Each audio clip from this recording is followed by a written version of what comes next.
Are taking a live look at Joint Base Andrews, Maryland, where King Charles and Queen Camilla are arriving for a 4-day state visit. First, they will meet with President Trump and the First Lady, and then afterwards, they will have a state dinner.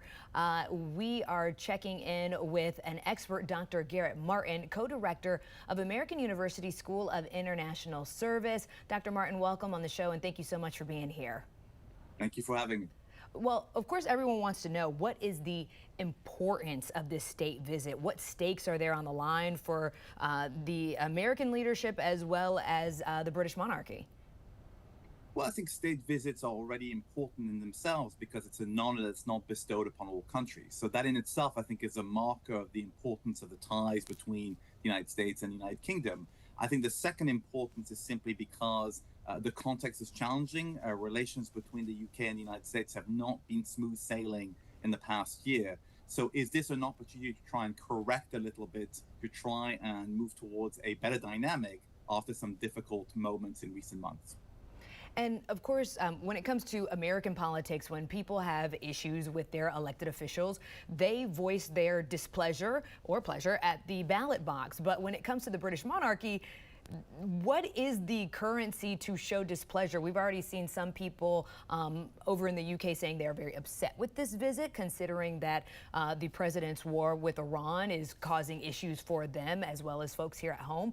What currency does the British monarchy have to either sway, I don't want to say constituents because that might be the wrong word, but to sway their subjects into, liking them and wanting this to go as smoothly as possible? Well, I think it's not exactly the same accountability that you might have with elected officials, but I think the monarchy still has endured and survived over difficult periods in its recent history and longer history. So I think they are somewhat attuned to public opinion. I think the king and queen are being sent on behalf of the British government as well. So I think it's an important mission that the UK Prime Minister Keir Starmer wants them to accomplish. But it is certainly true, as you mentioned, that the visit is not popular. I mean, President Trump has an unfavorability rating of minus 70 with the British public. So certainly you can imagine that the visit was not necessarily welcome. But I think there's a belief that the ties binding London and Washington are important enough to try and mend and cultivate. And do you think that King Charles has the gusto to make anything happen here? Or do you feel like he may just kind of assuage the president's wants and needs? Now, anyone, let alone a king or anyone else, I think it would be difficult in 4 days to try and address what have been sort of deep structural points of difference in the past year or in the past months. So I think the idea that we're not going to fix that now, but I think there's two elements here that are important. One is certainly you can try to at least change a little bit the narrative. I mean, recently there's been a lot of pop shots on both sides of the Atlantic that hasn't helped. And secondly, it's also a visit about the future. It's also part of the trip involves engaging with Americans, not the government. So there's also an element that, kings will come and go, presidents will come and go, but a hope that the long-standing ties between the United States and the United Kingdom will continue. I was going to ask, with King Charles's ascension to the throne, have things changed in terms of how people view the royal family? Again, he's waded through his own controversies, not necessarily with him, but with members of his family and things like that. I think it's still, although Queen Elizabeth was obviously queen for a long time, he's still of a similar generation. So I think we're more likely to see a bigger shift when he passes and whoever, and when presumably Prince William succeeds him. I think there'll be a bigger shift.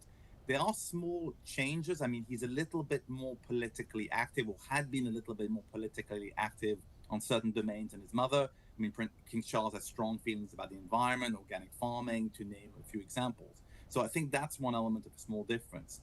But otherwise, they're global celebrities. And, you have shows like The Crown and others that have definitely kept them in the news. So I think they still have real name recognition, even in the United States.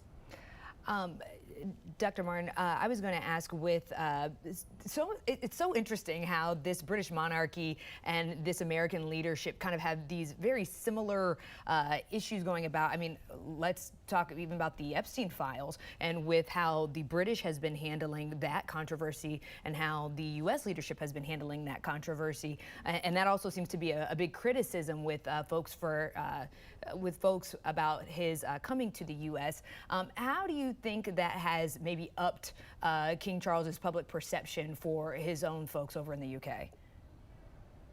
I mean, yes, certainly. I mean, the Epstein files, you're absolutely right. It has not been just an American story. It's kind of a global story. It's a story that has touched members of the elite, and in this case, members of the royal family, and obviously the former Prince Andrew Mountbatten. So it's a very sensitive subject in the UK. It's a very sensitive subject for the royal family, and it's obviously a very sensitive subject in the United States. So I think the decision not to meet with some of the survivors, as had been put forward by Representative Ro Khanna, I think is striking. I know the Queen is going to try to meet with some victims of domestic abuse, so I suppose paying lip service. But I think this is also a visit that will be marked by what is not said and what is not done as much as what happens. And it looks, we're taking a live look here at Joint Base Andrews, Maryland, where it looks like they're finally about to get off the plane after, I'm sure, quite a long ride. With King Charles and Queen Camilla here in the U.S., does this do anything to bolster the president's appearance or public opinion on him at all?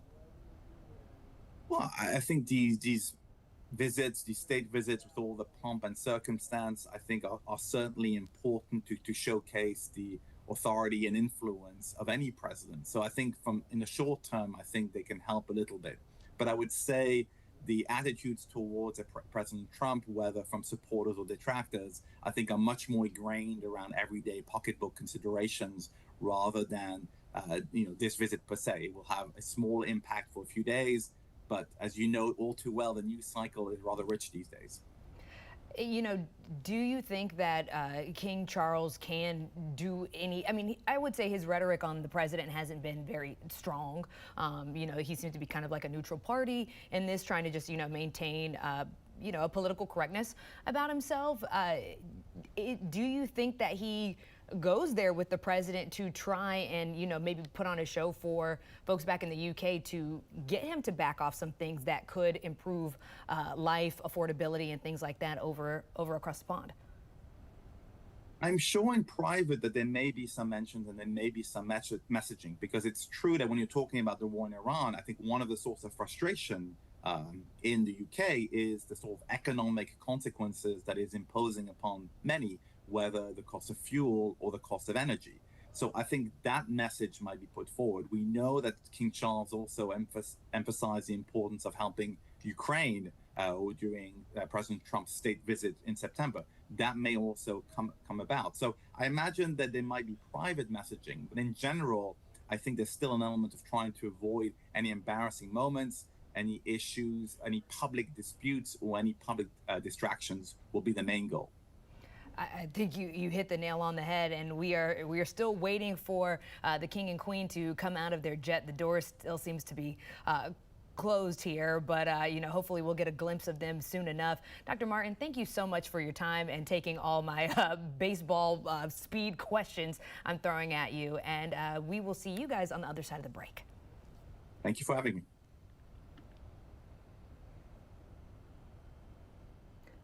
All right, it looks like we're still going to stay looking here, hoping for King Charles and Queen Camilla to come on out of their jet for their 4-day state visit to meet President Trump and the First Lady. We are